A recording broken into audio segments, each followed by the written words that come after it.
नमस्कार दोस्तों, सभी को राधे राधे, जय श्री कृष्णा। स्वागत है आपका अपने ही ज्योतिष तत्वांक यूट्यूब चैनल पर।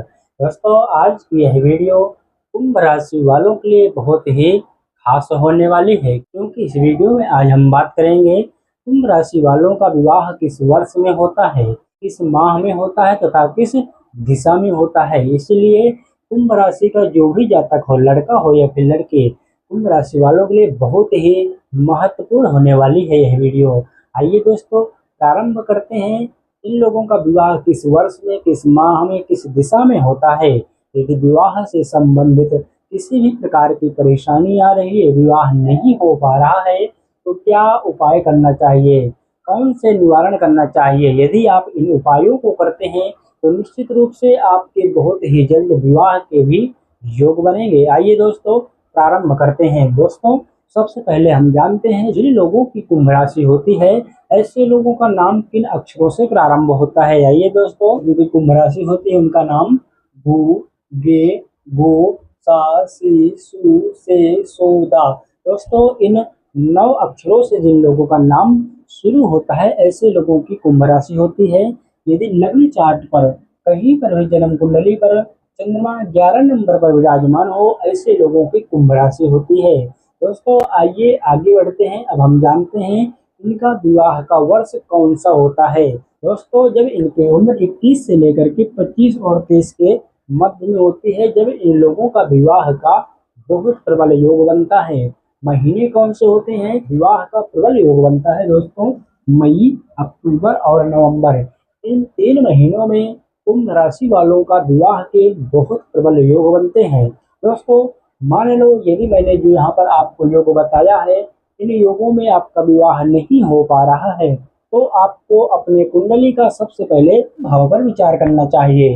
यदि सप्तम भाव निर्बल होगा, यानी कि विवाह का विचार सप्तम भाव से करते हैं और विवाह में समस्याएं आ रही हैं, विवाह नहीं हो पा रहा है, तो उसके लिए भी हमको सप्तम भाव देखना पड़ेगा। यदि सप्तम भाव पर सूर्य विराजमान हो, शनि विराजमान हो या फिर कोई बकरी ग्रह विराजमान हो, मंगल विराजमान हो, ऐसे में क्या होता है कि विवाह में बहुत सारी समस्याएं आती हैं। में से ही क्यों न निर्बल हो गया हो, जैसे अंश बल कम हो या वृद्धावस्था में चले जाएं या फिर बाल्यावस्था में चले जाएं। अधिक से अधिक ग्रह यदि बंध्या राशियों पर बैठे होते हैं तो भी विवाह में समस्याएं आती हैं, यहाँ तक कि विवाह प्रतिबंधित भी हो जाता है। आइए दोस्तों, अब हम जानते हैं कि इनके लिए क्या उपाय करना चाहिए। यदि आपके विवाह में समस्याएं आ रही हैं, विवाह नहीं हो पा रहा है, तो क्या उपाय करना चाहिए। यदि आप इन उपायों को करते हैं तो अवश्य ही आपके विवाह का बहुत ही जल्द योग बनेगा। दोस्तों, कुंभ राशि के स्वामी शनिदेव होते हैं। कुंभ राशि स्थिर राशि है। इनके इष्ट देव हनुमान जी या फिर भगवान शिव होते हैं। इसलिए यदि विवाह में समस्याएं आ रही हैं, सबसे पहले जो लग्नेश है, लग्नेश शनिदेव होते हैं। शनिदेव के इष्ट देवता हनुमान जी होते हैं। यानी कि मंगलवार और शनिवार को यदि हनुमान चालीसा का 11 पाठ करते हैं तो अवश्य ही आपके विवाह के योग बनने प्रारंभ हो जाएंगे। हनुमान जी को मंगलवार के दिन तिल का तेल और सिंदूर चढ़ाते हैं, इससे भी आपके विवाह के योग बनेंगे। दूसरा, यदि भगवान शिव की आप आराधना करते हैं, क्योंकि भगवान शिव भी शनिदेव के इष्ट देव माने जाते हैं, यदि आप भगवान शिव की आराधना करते हैं, भगवान शिव का अभिषेक करते हैं, थोड़ा सा काला तिल लेकर के अपने सर से घुमा करके यदि शिवलिंग पर अर्पण करते हैं और फिर जल चढ़ाते हैं, तो इससे भी आपके बहुत प्रबल योग बनेंगे। दोस्तों, सप्तमेश की बात करते हैं, क्योंकि सप्तमेश निर्बल होगा तो भी विवाह में समस्याएं आती हैं। सप्तमेश सूर्य होते हैं।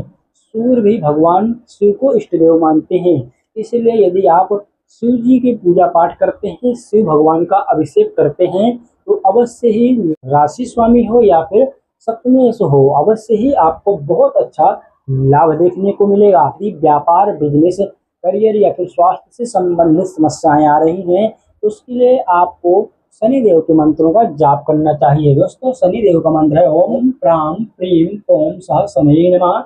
यदि आप इस मंत्र का जाप नहीं कर सकते तो ओम सम सदिश्चराय नमः।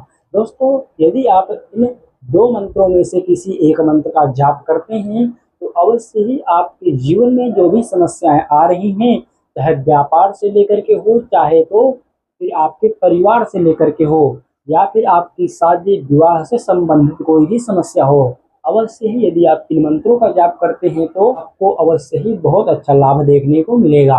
दोस्तों, आप जो है शनि का रत्न भी धारण कर सकते हैं। शनि का रत्न होता है नीलम, परंतु किसी भी ग्रह का रत्न धारण करने से पहले अपनी कुंडली का विवेचन कराना बहुत आवश्यक है। तो अब हम जानते हैं किन लोगों का विवाह किस दिशा में होता है। दोस्तों देखिए, सप्तमेश यहाँ पर सूर्य होते हैं, यानी कि सूर्य यदि अधिक बलवान होंगे तो जो सूर्य की दिशा होती है तो उस दिशा में जातक का विवाह होता है, यानी कि पूर्व दिशा में।